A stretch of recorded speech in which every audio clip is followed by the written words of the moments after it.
नमस्कार, आइए जानते हैं आज देश और दुनिया की तमाम बड़ी खबरों को फटाफट अंदाज में। साथ ही आज के इस वीडियो में हम लोग जानेंगे कि सरकार ने कौन कौन से फैसले लिए हैं और साथ ही जानेंगे आज के मौसम, आधार कार्ड, पैन कार्ड और वोटर आईडी कार्ड के नियमों में क्या क्या बदलाव हुए हैं। सब कुछ आज के इस वीडियो में हम जानने वाले हैं, तो वीडियो को लाइक करके चैनल को सब्सक्राइब जरूर कर लें। तो चलिए शुरुआत करते हैं आज की ताजा खबर से।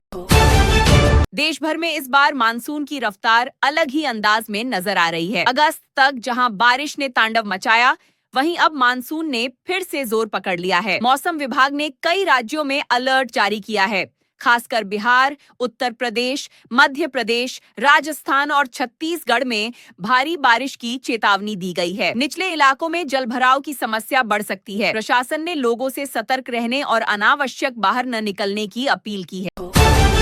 बैंकिंग सेक्टर में नौकरी का सपना देखने वाले युवाओं के लिए खुशखबरी। आईबीपीएस ने क्लर्क भर्ती 2025 के लिए 10,277 पदों पर आवेदन की अंतिम तिथि बढ़ा दी है। अब उम्मीदवार 29 अगस्त तक ऑनलाइन आवेदन कर सकेंगे। चयन प्रक्रिया में प्रीलिम्स, मेन एग्जाम और डॉक्यूमेंट वेरिफिकेशन शामिल हैं। आईबीपीएस का कहना है कि इस बार चयन पूरी तरह मेरिट पर आधारित होगा। उम्मीदवारों को सलाह दी जाती है कि वे समय रहते आधिकारिक वेबसाइट पर जाकर आवेदन कर दें।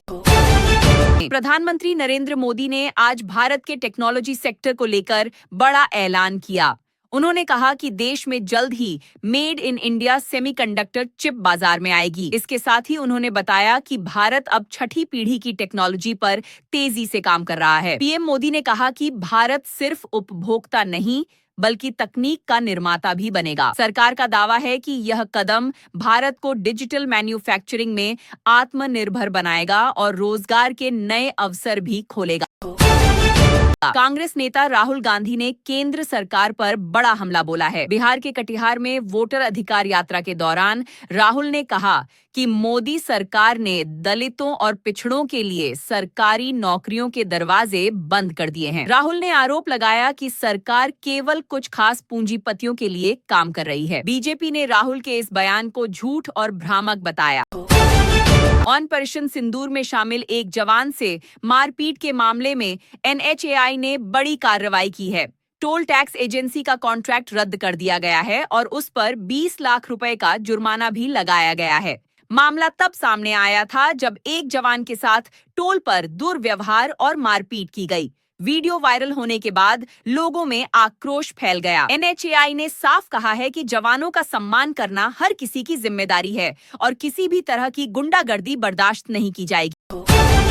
ग्रेटर नोएडा से दिल दहला देने वाली खबर सामने आई है। दहेज के लिए एक महिला को उसके पति और ससुराल वालों ने कथित तौर पर जिंदा जला दिया। गंभीर रूप से झुलसी महिला को अस्पताल ले जाया गया, लेकिन इलाज के दौरान उसकी मौत हो गई। पुलिस ने मामला दर्ज कर लिया है और 3 आरोपियों को हिरासत में लिया गया है। महिला के मायके वालों का आरोप है कि ससुराल वाले लंबे समय से दहेज की मांग कर प्रधानमंत्री नरेंद्र मोदी ने वैज्ञानिकों को एक नया मिशन सौंपा है। उन्होंने कहा कि चंद्रमा और मंगल तक पहुंच चुके हैं, अब गहरे अंतरिक्ष में झांकना है। पीएम मोदी ने इसरो के वैज्ञानिकों की उपलब्धियों की सराहना करते हुए कहा कि भारत को अब डीप स्पेस एक्सप्लोरेशन में भी नई ऊंचाइयां हासिल करनी होंगी। इसरो के प्रमुख ने बताया कि जल्द ही एक नई योजना बनाई जाएगी जिसमें ब्रह्मांड की गहराइयों में रिसर्च के लिए उपग्रह भेजे जाएंगे। कांग्रेस अध्यक्ष मल्लिकार्जुन खड़गे ने केंद्र सरकार पर जमकर हमला बोला। उन्होंने कहा कि आज भारत एक दोराहे पर खड़ा है, असमानता चरम पर है और लोकतांत्रिक संस्थाओं पर कब्जा हो रहा है। खड़गे का आरोप है कि सरकार जनता के मुद्दों को छोड़कर सत्ता बचाने में लगी है। बीजेपी नेताओं ने इस बयान को राजनीतिक ड्रामा करार दिया। राजनीतिक हलकों में खड़गे का यह बयान काफी चर्चा में है। बीएसएफ में नौकरी का सपना देखने वालों के लिए शानदार मौका। कांस्टेबल ट्रेड्समैन के पदों पर भर्ती के लिए आवेदन की प्रक्रिया जारी है। इच्छुक उम्मीदवार 25 अगस्त तक ऑनलाइन आवेदन कर सकते हैं। चयन में फिजिकल टेस्ट, लिखित परीक्षा और मेडिकल एग्जामिनेशन शामिल हैं। बीएसएफ का कहना है कि इस बार चयन पूरी तरह पारदर्शी और योग्यता आधारित होगा। विस्तृत जानकारी के लिए उम्मीदवारों को बीएसएफ की आधिकारिक वेबसाइट पर जाने की सलाह दी गई है। उत्तर प्रदेश सरकार ने छात्रों के लिए बड़ी घोषणा की है। नई स्कॉलरशिप स्कीम के तहत राज्य के मेधावी छात्रों को अब ब्रिटेन, यूके की प्रतिष्ठित यूनिवर्सिटीज में पढ़ने का मौका मिलेगा। सरकार इस योजना के तहत एक छात्र पर 45 लाख रुपए तक का खर्च उठाएगी। आवेदन प्रक्रिया जल्द ही शुरू होने वाली है। शिक्षा विभाग का कहना है कि इस योजना का मकसद युवाओं को अंतर्राष्ट्रीय शिक्षा दिलाना और उन्हें वैश्विक स्तर पर प्रतिस्पर्धी बनाना है। अमेरिकी राष्ट्रपति डोनाल्ड ट्रंप द्वारा भारतीय उत्पादों पर बढ़ाए गए टैरिफ के जवाब में बीजेपी ने बड़ा कदम उठाया है। पार्टी ने स्वदेशी जागरण अभियान की शुरुआत की है, जिसके तहत गांव-गांव जाकर लोगों को स्वदेशी उत्पादों का इस्तेमाल बढ़ाने की अपील की जाएगी। बीजेपी नेताओं का कहना है कि यह कदम भारत की अर्थव्यवस्था को मजबूत बनाने के लिए जरूरी है। अभियान में केंद्र सरकार की नीतियों को भी लोगों तक पहुंचाया जाएगा। राजनीतिक जानकारों का कहना है कि यह कदम आने वाले चुनावों को ध्यान में रखकर उठाया गया है। जाली नोटों के नेटवर्क का बड़ा खुलासा हुआ है। रांची पुलिस ने छापेमारी कर 2 जालसाजों को गिरफ्तार किया है और उनके पास से 2 करोड़ रुपए के नकली नोट बरामद किए गए हैं। जांच में खुलासा हुआ कि जाली नोटों की छपाई दिल्ली में हो रही थी और इन्हें झारखंड, बिहार और बंगाल में सप्लाई किया जा रहा था। पुलिस अब इस गिरोह के बाकी सदस्यों की तलाश में जुट गई है। इस पूरे मामले ने सुरक्षा एजेंसियों की चिंता भी बढ़ा दी है।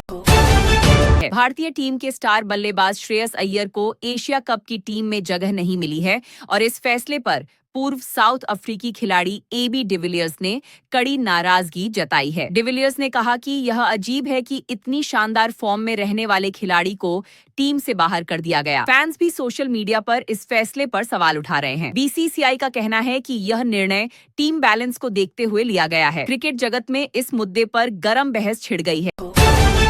बिहार में एसआईआर स्पेशल इन्वेस्टिगेशन रिपोर्ट को लेकर बड़ा राजनीतिक विवाद खड़ा हो गया है। चुनाव आयोग ने 12 राजनीतिक दलों को नोटिस भेजने की तैयारी की है।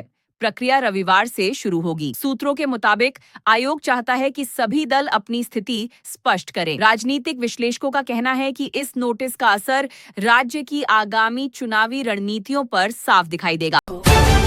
रक्षा मंत्री राजनाथ सिंह ने आज बड़ा ऐलान करते हुए कहा कि भारत अब फाइटर जेट के इंजन खुद बनाएगा।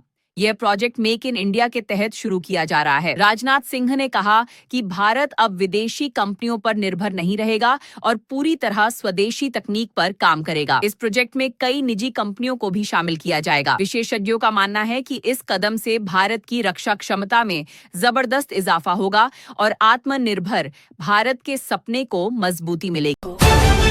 कांग्रेस की वोटर अधिकार यात्रा इस बार खास होने वाली है। पार्टी ने झारखंड के मुख्यमंत्री हेमंत सोरेन को इसमें शामिल होने का न्योता भेजा है। सूत्रों के मुताबिक इस यात्रा के जरिए कांग्रेस देश भर में वोटिंग अधिकारों और चुनावी सुधारों के मुद्दे को उठाने वाली है। बताया जा रहा है कि इस कार्यक्रम में कई विपक्षी नेता भी शामिल हो सकते हैं। राजनीतिक विशेषज्ञों का मानना है कि यह यात्रा 2029 के चुनाव से पहले विपक्षी दलों की एकजुटता की ओर बड़ा संकेत है। बिहार की राजनीति में नया मोड़। आरजेडी के समर्थन में अब कांग्रेस भी खुलकर आ गई है। कांग्रेस नेता शकील अहमद खान ने कहा कि तेजस्वी यादव के खिलाफ हजारों एफआईआर दर्ज हो जाएं, कोई फर्क नहीं पड़ता। उन्होंने बीजेपी पर आरोप लगाया कि विपक्षी नेताओं को टारगेट किया जा रहा है। बीजेपी नेताओं ने कांग्रेस के इस रुख पर सवाल उठाते हुए कहा कि विपक्ष अपनी राजनीति बचाने के लिए एकजुट हो रहा है। राजनीतिक हलकों में यह बयान खूब चर्चा में है। मध्य प्रदेश में वाइल्ड लाइफ और पर्यटन को बढ़ावा देने के लिए सरकार ने बड़ा फैसला लिया है। राज्य में 5,500 करोड़ रुपए की लागत से टाइगर कॉरिडोर हाईवे बनाया जाएगा, जो 4 टाइगर रिजर्व्स को आपस में जोड़ेगा। परियोजना का मकसद पर्यटन को बढ़ावा देना और जंगलों में रहने वाले बाघों के प्राकृतिक आवास को सुरक्षित करना है। मुख्यमंत्री का दावा है कि यह हाईवे राज्य की अर्थव्यवस्था और पर्यावरण दोनों के लिए गेम चेंजर साबित होगा। महाराष्ट्र सरकार ने वाहन चालकों के लिए बड़ी राहत का ऐलान किया है। अब कुछ खास कैटेगरी के वाहनों के लिए टोल टैक्स पूरी तरह माफ कर दिया गया है। मुख्यमंत्री ने कहा कि इस फैसले से आम जनता को आर्थिक बोझ से राहत मिलेगी। हालांकि किन वाहनों पर छूट मिलेगी, इसका विस्तृत नोटिफिकेशन जल्द जारी किया जाएगा। वाहन मालिकों में इस फैसले को लेकर जबरदस्त खुशी का माहौल है। कांग्रेस की वोटर अधिकार यात्रा अब और भी खास होने वाली है। पार्टी की राष्ट्रीय महासचिव प्रियंका गांधी इसमें शामिल होंगी। सूत्रों के मुताबिक कई मुख्यमंत्री और पूर्व मुख्यमंत्री भी इस यात्रा का हिस्सा बनने वाले हैं। कांग्रेस का कहना है कि इस यात्रा का मकसद लोकतांत्रिक मूल्यों को मजबूत करना और जनता के वोटिंग अधिकारों को लेकर जागरूकता फैलाना है। राजनीतिक विशेषज्ञों के अनुसार यह यात्रा विपक्षी एकजुटता की दिशा में अहम कदम साबित हो सकती है। रायपुर में दिल दहला देने वाली घटना सामने आई है। एक महिला ने डिप्टी सीएम के घर के बाहर फिनाइल पीकर आत्महत्या की कोशिश की। महिला दिवंगत शिक्षाकर्मी की पत्नी है और वह अनुकंपा नियुक्ति की मांग कर रही थी। उसे गंभीर हालत में मेकाहारा अस्पताल में भर्ती कराया गया है। महिला की बेटी ने आरोप लगाया कि सरकार वादे पूरे नहीं कर रही है। इस घटना के बाद शिक्षा विभाग और प्रशासन पर सवाल खड़े हो रहे हैं। रायपुर पुलिस ने कर्ज वसूली के नाम पर उत्पीड़न करने वाले सूदखोर तोमर बंधुओं के खिलाफ बड़ी कार्रवाई की है। पुलिस ने उनका आलीशान बंगला कुर्क कर लिया है, जो 1500 स्क्वायर फीट में बना था। आरोपियों पर कई लोगों को भारी ब्याज पर लोन देकर धमकाने का आरोप है। बताया जा रहा है कि दोनों भाई पिछले 2 महीने से पुलिस से फरार थे। इस कार्रवाई के बाद पीड़ित लोगों ने पुलिस को धन्यवाद दिया है। मध्य प्रदेश के सतना जिले से दिल दहला देने वाली घटना सामने आई है। एक महिला ने अपने 3 बच्चों समेत जहर खा लिया, जिसमें महिला और 2 बच्चों की मौत हो गई, जबकि एक बच्चा गंभीर हालत में अस्पताल में भर्ती है। बताया जा रहा है कि महिला का पति गुटखा खाने की वजह से उसे डांटता था, जिसके बाद उसने यह कदम उठाया। पुलिस मामले की जांच कर रही है। इस घटना से पूरे इलाके में मातम पसरा है। राजस्थान के पुष्कर में एक दर्दनाक सड़क हादसा हुआ है। यात्रियों से भरी एक जीप और बस की आमने सामने टक्कर हो गई, जिसमें 4 लोगों की मौत हो गई और कई घायल हो गए। घायलों को नजदीकी अस्पताल में भर्ती कराया गया है। पुलिस ने मामला दर्ज कर लिया है और हादसे के कारणों की जांच की जा रही है। प्रत्यक्षदर्शियों के मुताबिक हादसा तेज रफ्तार की वजह से हुआ। बैंकिंग सेक्टर में नौकरी का सपना देखने वाले युवाओं के लिए एक और मौका। IBPS क्लर्क भर्ती 2025 में 10,277 पदों के लिए आवेदन की अंतिम तिथि फिर बढ़ा दी गई है।